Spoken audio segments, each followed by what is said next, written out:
Aksi begal merampas sepeda motor di jalanan dengan senjata tajam di kawasan Jalan Sumarsono, Kota Medan, Sumatera Utara terekam kamera CCTV. Pelaku dengan tega melakukan kejahatannya saat korban yang tidak berdaya karena luka atas perbuatan pelaku langsung melarikan diri dan meninggalkan sepeda motornya. Mendapat informasi tersebut, Anggota Polsek Medan Helvetia bergerak cepat dan menangkap dua pelaku. ZK, tersangka yang melawan saat akan ditangkap, terpaksa ditindak tegas dengan cara tembak di bagian kakinya. Selain ZK, rekannya pun juga ditangkap. Pelaku yang diketahui masih di bawah umur.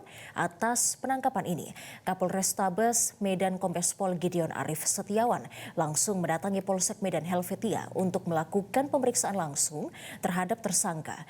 Dari kasus begal ini, polisi mencatat ada 7 kelompok yang terlibat dalam kasus begal di Kota Medan.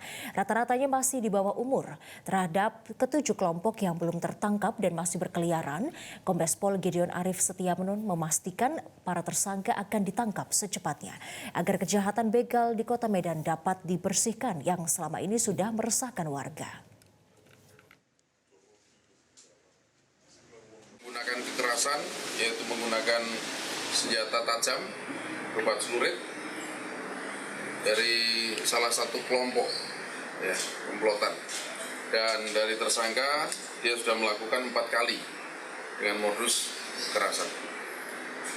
Pada saat kejadian dilakukan penangkapan, dapat disita satu unit motor, sepeda motor korban, dan satu unit motor yang digunakan untuk melakukan kejahatan. Kita terus melakukan pengejaran terhadap kelompok lainnya.